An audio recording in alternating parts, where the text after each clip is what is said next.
24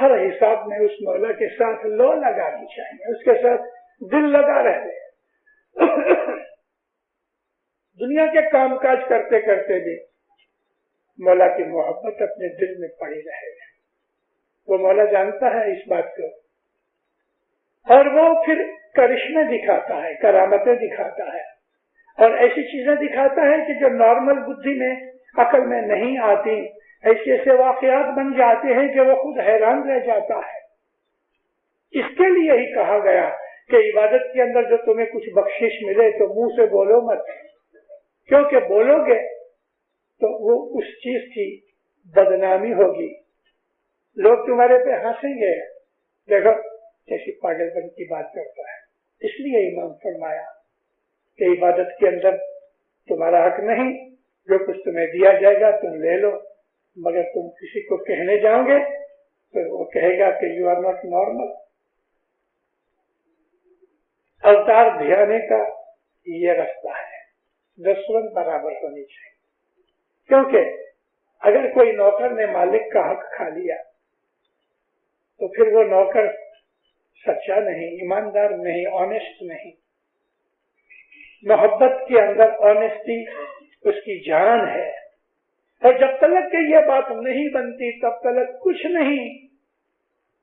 ایک آدمی ملا تاجکستان کا،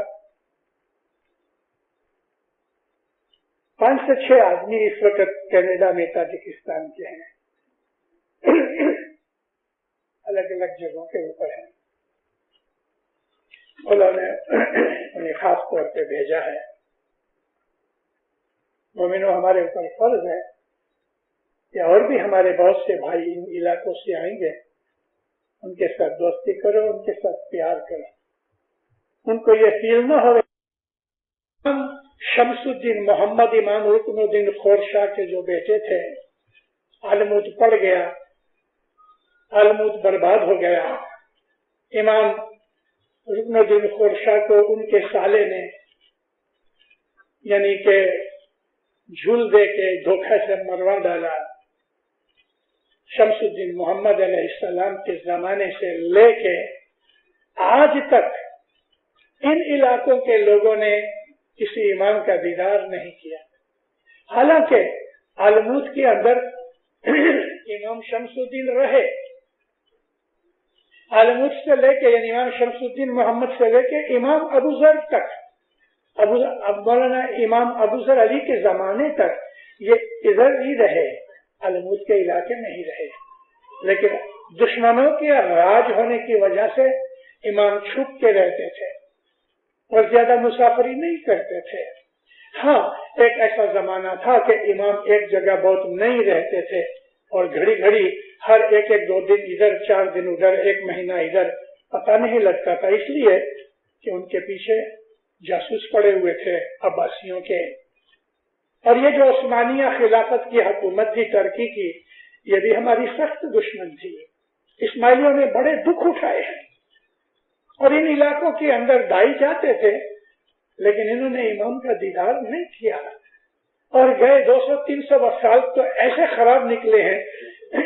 اس کے اندر یہ 80 برس جو کمیونزم کے نکلے، اور اس کے اور پہلے لگ بھگ 100 برس یعنی لگ بھگ 250 سال ہوئے کمیونزم سے پہلے ترکی کا راج تھا، اور اس نے بھی ہمارے اوپر بڑے ظلم کیے۔ ان ہمارے بھائیوں نے 1000 سال سے ظاہر بھانے امام کا دیدار نہیں کیا، لیکن میں نے جب ان کو پوچھا کہ آپ لوگ ادھر، شاباش آپ کو، میں سلام کرتا ہوں کہ تم نے ایسی کٹھنائیوں کے اندر بھی اپنا ایمان مضبوط رکھا، تو مجھے کہتے ہیں پتہ ہے کیا ہے؟ کہنے لگا کہ 2/3 آدمی، 2/3 شاید اس لیے کہا کہ چھوٹے بچوں کو یا بہت ایسے لوگ کے جو زیادہ عامل نہیں ہیں، تو کہتے ہیں 2/3 آدمی امام کا دیدار کیا کرتے تھے۔ ان کو حضرت جوانے زمانے کی حضرت جومے کی صورت ملا کرتی تھی، اور نیچرلی یہ کہاں ملتی تھی؟ عبادت میں۔ بیت الخیال کا بول نہیں تھا، لیکن عبادت کرتے تھے۔ وہ دائی کے جو امام سے آیا کرتے تھے، ان دائیوں کو یہ خطا تھی کہ ان کے پاس بول ہوتا تھا، اسم اعظم ہوتا تھا، اور پھر وہ کسی کو امام کی طرف سے بیت الخیال کی عبادت دیا کرتے تھے، لیکن عام نہیں۔ جبھی وزیر اسماعیل نے مولا کے پاس یہ عرض رکھی، شاہ علی شاہ کے پاس پیری جامع کے اندر، کہتے مولا مجھے کوئی خوف نہیں، کیونکہ پیر صدر جی نے کہہ دیا دسویں دو اور اوتار کو یعنی حاضر جامع کے دھنی کو اس کو تم دھیاؤ، اس کی پوجا کرو۔ کہتے سرکار دسویں دیتا ہوں، میں اپنے مولا کا غلام ہوں۔ علی شاہ ماں باپ کہتے ہیں شاباش۔ پھر جب ایکانت ہوئی اکیلے پن میں علی شاہ ماں باپ اس کو ملے تو کہتے ہیں اسماعیل اب تیری ایسی کنڈیشن آ گئی ہے کہ میں تجھے بیت الخیال کا بول دوں۔ کہتا ہے سرکار مجھے نہیں چاہیے، چلا گیا۔ ظاہر دانے دونوں کی دوستی بھی تھی، ارجن اور کرشن کی طرح، عمر میں بھی لگ بھگ تھوڑے تھوڑے قریب تھے اور تھوڑا جوک وغیرہ بھی کر لیتے تھے۔ علی شاہ ماں باپ اور ان کے کچھ ایسے جوکس بھی ہیں۔ ہٹ کے چلا گیا، علی شاہ ماں باپ ہنسنے لگے۔ ایک آدھ 2 مہینے نکل گئے، ایک ایسا موقع آیا کہ اس کو گھر بلایا۔ جب یہ گھر گیا تو مولا کہتے ہیں دیکھ بیٹھ، میں نے آج طے کیا ہے کہ میں تیرے کو بیت الخیال کی عبادت ہوں۔ اٹھ کے بھگ گیا، چلا گیا ہنستے ہنستے۔ اس طرح ایک آدھ برس نکلا، علی شاہ ماں باپ نے ایک دفعہ پھر اس کو بلایا۔ مولا اس کو پوچھتے ہیں علی شاہ ماں باپ پیری جامع میں کہ تیرے کو تکلیف کیا ہے، نہ کرتا ہے؟ کہ سرکار یہ اتنا بڑا بوجھ ہے کہ میں اس کے لائق نہیں۔ مولا کہتے ہیں لیکن میں جانتا ہوں کہ تو اس کے لیے تیار ہو چکا ہے۔ کہتے نہیں، یہ ایسی بات ہے کہ جو میرے سے نہیں اٹھائی جائے گی۔ مگر ایک دفعہ پھر اس کو گھر بلایا۔ علی شاہ ماں باپ کھڑے رہے دروازے کے پاس۔ جب یہ اندر آیا، کڑی بند کی، تالا لگایا، چابی کھیسے میں رکھ کے کہتے ہیں اس کو اسماعیل دیکھا تم نے، ابھی کیسے بھاگو گے؟ تو کہتے ہیں پھر یہ اتنا رویا ہے مولا کے پاؤں پہ گر کے، اتنا رویا ہے کہ علی شاہ ماں باپ نے اس کو اٹھایا اور اپنے کلیجے سے لگایا۔ اسماعیل میں جو جانتا ہوں تو نہیں جانتا۔ وہاں اس کو بیت الخیال کا بول دیا، اور پھر تھوڑے عرصے کے اندر یعنی 2-1 برس میں یا 3 برس میں یہ پھر یہ گزر گئے۔ علی شاہ ماں باپ نے امامت کی گادی پہ جب آئے تو اس کی موت کے بعد اس کو پیر کا درجہ دیا، جیسے کہ اس افضلی کو مولانا سلطان محمد شاہ عطار نے موت کے بعد پیر کا درجہ دیا۔ ایسی ہمارے مذہب کے اندر جو سٹوریز ہیں ان کو سننے سے ہمارے دل میں طاقت اور قوت پیدا ہوتی ہے۔ دسوند ہماری برابر ہونی چاہیے، کیونکہ اگر دسوند برابر ہے تو جو مال جو روزی ہم کھاتے ہیں اس کے اندر ایمان مضبوط ہوتا ہے۔ کھادا خورا کی آج کی سائنس نے اس کے اندر سے بہت سی چیزیں نکالی ہیں۔